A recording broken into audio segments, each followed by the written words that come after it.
IAS और PCS की तैयारी कर रहे मेरे प्यारे साथियों, नमस्कार। आईएएस मेकर के इस यूट्यूब चैनल पे मैं आपका बहुत बहुत स्वागत करता हूँ। तो फ्रेंड्स, ज़्यादा समय ख़राब नहीं करते हुए आइए शुरू करते हैं आज का पहला एमसीक्यू। आज का हमारा पहला एमसीक्यू है, एनसीडीसी राष्ट्रीय सहकारी विकास निगम ने भारत में सहकारी समितियों को ऋण देने के लिए किस देश के बैंक से 600 करोड़ रुपए का ऋण प्राप्त किया है? तो इसका हमारा सही आंसर है option C, Germany. Okay friends, आइए हम इसका विश्लेषण देख लेते हैं। इसका विश्लेषण है, राष्ट्रीय सहकारी विकास निगम national cooperative development corporation NCDC ने देश में सहकारी समितियों को ऋण देने के लिए जर्मनी के सबसे बड़े बैंक ड्यूश बैंक से 600 करोड़ रुपए का ऋण प्राप्त किया है। आइए अब हम एनसीडीसी के बारे में जान लेते हैं। राष्ट्रीय सहकारी विकास निगम एक वैधानिक निगम है। इसकी स्थापना भारतीय संसद के अधिनियम के द्वारा 13 मार्च 1963 को की गई थी। इसका मुख्यालय नई दिल्ली में है। एनसीडीसी का उद्देश्य उत्पादन, प्रसंस्करण, मार्केटिंग, भंडारण, निर्यात इत्यादि के लिए कार्यक्रम तैयार करना है। ओके फ्रेंड्स, तो आइए अब हम चलते हैं आज के अपने दूसरे प्रश्न की ओर। आज का हमारा दूसरा प्रश्न है, हाल ही में वैश्विक खाद्य नीति रिपोर्ट किस संस्थान द्वारा जारी किया गया है? तो इसका भी सही आंसर है friends, option C, IFPRI। Okay, आइए हम अब इसका विश्लेषण देख लेते हैं। इसका विश्लेषण है, अंतर्राष्ट्रीय खाद्य नीति अनुसंधान संस्थान international food policy research institute द्वारा ग्लोबल फूड पॉलिसी रिपोर्ट प्रकाशित की जाती है। इस वर्ष संस्थान ने ट्रांसफॉर्मिंग फूड सिस्टम द्वारा आफ्टर कोविड-19 थीम पर आधारित रिपोर्ट जारी की है। तो इस वर्ष का थीम क्या है friends? Transforming food system after कोविड-19। ओके, तो आइए आज हम अपना तीसरे प्रश्न देख लेते हैं। आज का हमारा तीसरा प्रश्न है, वित्त मंत्रालय के अनुसार वित्त वर्ष 2020-21 के लिए प्रत्यक्ष कर संग्रह कितना लाख करोड़ रुपए रहा? तो इसका सही आंसर है फ्रेंड्स 9.45 लाख करोड़। आइए अब हम इसका विश्लेषण देख लेते हैं। इसके विश्लेषण में हम कुछ कर की परिभाषाएं देखते हैं। एक होता है फ्रेंड्स कॉरपोरेट टैक्स। देखिए, कॉरपोरेट टैक्स यह है, यह कंपनियों के मुनाफे पर लगाए जाने वाला टैक्स है। ओके, उसके बाद है व्यक्तिगत आयकर। यह किसी व्यक्ति के वेतन और अन्य प्रकार की आय पर लगाए जाने वाला कर है। उसके बाद है एडवांस टैक्स। यह आयकर है जिसे साल के अंत में एक मुश्त भुगतान के बजाय अग्रिम भुगतान किया जाना चाहिए। एडवांस टैक्स को कमाई कर भी कहा जाता है। यह आयकर व्यक्ति को तब भुगतान करना पड़ता है यदि उसका देय कर 10,000 रुपये से अधिक है। ऐसे मामलों में करदाता किस्तों में भुगतान करता है। ओके फ्रेंड्स, आइए एक और देख लेते हैं टीडीएस के बारे में। टीडीएस का फुल फॉर्म होता है टैक्स डिडक्टेड एट सोर्स। यह कमीशन, किराया, वेतन, पेशेवर शुल्क इत्यादि जैसे निर्दिष्ट भुगतान करने के समय भुगतान किए गए धन से काटा गया कर है। ओके फ्रेंड्स, तो आइए अब हम चलते हैं आज के अपने चौथे प्रश्न की ओर। आज का हमारा चौथा प्रश्न है, व्यापार और आर्थिक सहयोग के लिए एक अंतर्राष्ट्रीय केंद्र का निर्माण किन दो देशों के सीमाओं पर शुरू किया गया है? क्वेश्चन समझ गए आप? इसका सही आंसर है ऑप्शन सी, कजाकिस्तान और उज्बेकिस्तान। ओके फ्रेंड्स, आइए इसका हम विश्लेषण देख लेते हैं।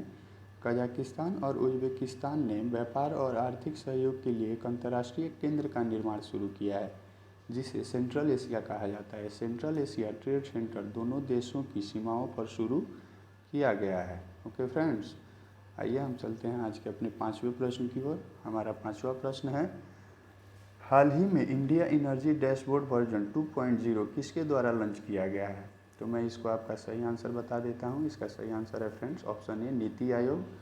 आइए अब इसका हम विश्लेषण देख लेते हैं। नीति आयोग ने हाल ही में India energy dashboard version 2.0 launch किया है। यह देश में ऊर्जा के उपयोग, मूल्य निर्धारण, उत्पादन, वितरण से संबंधित आंकड़ों के लिए सिंगल विंडो प्रदान करेगा। यह केंद्रीय विद्युत प्राधिकरण, पेट्रोलियम व प्राकृतिक गैस मंत्रालय और कोयला नियंत्रक संगठन से डेटा प्रदान करेगा। इंडिया एनर्जी डैशबोर्ड वर्जन 1.0 को 2017 में लॉन्च किया गया था। ओके फ्रेंड्स, ये थोड़ा हम नीति आयोग के बारे में जान लेते हैं। यह एक भारत में पॉलिसी थिंक टैंक है जिसे 2015 में योजना आयोग के स्थान पर स्थापित किया गया था। इस निकाय की स्थापना सहकारी संघवाद के साथ सतत विकास के लक्ष्यों को प्राप्त करने के उद्देश्य से की गई थी। आइए अब हम नीति आयोग के सदस्यों के बारे में जान लेते हैं। प्रधानमंत्री नीति आयोग के अध्यक्ष होते हैं। इसमें एक गवर्निंग काउंसिल भी शामिल है, जिसमें सभी राज्यों और केंद्र शासित प्रदेशों के मुख्यमंत्रियों के साथ विधानसभाओं और केंद्र शासित प्रदेशों के लेफ्टिनेंट गवर्नर शामिल हैं। हालांकि इसमें दिल्ली और पुडुचेरी शामिल नहीं है। इसमें क्षेत्रीय परिषदें भी हैं, जो राज्यों के मुख्यमंत्री और केंद्र शासित प्रदेशों के उप राज्यपालों से बनी हैं। आप नीति आयोग के वर्तमान अध्यक्ष का नाम कमेंट करके हमें बता सकते हैं फ्रेंड्स, इसलिए मैंने इसमें नहीं डाला है। आइए चलते हैं आज के अपने अगले प्रश्न की ओर।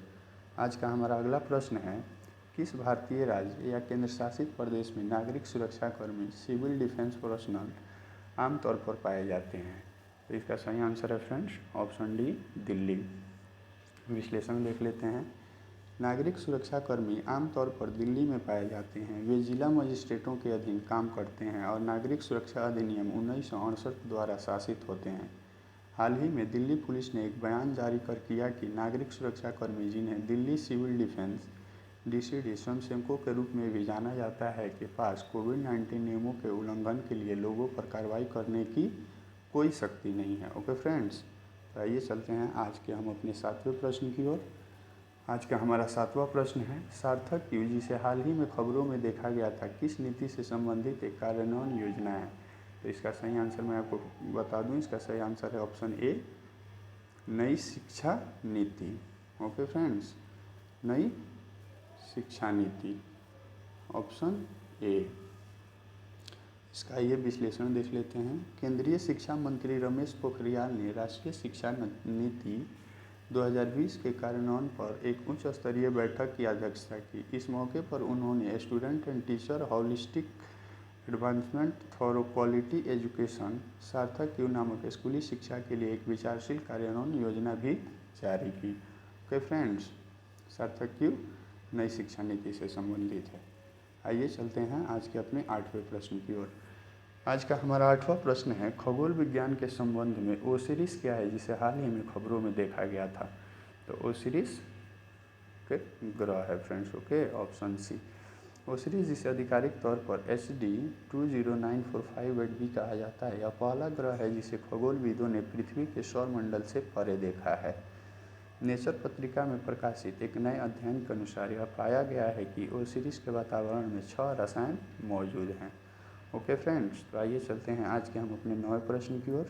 आज का हमारा 9वां प्रश्न है, ब्लू फ्लैग किस देश से समुद्र तटों को प्रदान की गई विश्व स्तर पर मान्यता प्राप्त इको लेवल प्रमाणन है? ओके फ्रेंड्स, तो इसका सही ऑप्शन है ऑप्शन डी, डेनमार्क। आइए इसका हम विश्लेषण देख लेते हैं। इसका विश्लेषण है, ब्लू फ्लैग एक विश्व स्तर पर मान्यता प्राप्त इको लेवल प्रमाणन, इको लेवल सर्टिफिकेशन है, जो foundation for environment education Denmark द्वारा समुद्र तटों को प्रदान किया जाता है। यह पानी की गुणवत्ता, पर्यावरण, शिक्षा, संरक्षण और सुरक्षा और सेवाओं पर आधारित है। हाल ही में उड़ीसा के मछुआरे 5 समुद्र तटों के लिए ब्लू फ्लैग प्रमाणन प्राप्त करने के उड़ीसा के कदम के खिलाफ विरोध प्रदर्शन कर रहे हैं। ओके फ्रेंड्स, तो आइए चलते हैं आज के हम अपने आखिरी और 10वें प्रश्न की ओर। आज का हमारा 10वां प्रश्न है, हाल ही में PS ज़ोरोस्टर नाम का 100 करोड़ रुपए का तेज गश्ती पोस्ट भारत ने किस देश को सौंपा है? तो इसका सही आंसर है फ्रेंड्स ऑप्शन ए, सेशेल्स को। आइए हम अब इसका विश्लेषण देख लेते हैं। भारत ने औपचारिक रूप से एक तेज गश्ती पोत PS ज़ोरोस्टर को सेशेल्स को सौंपा है।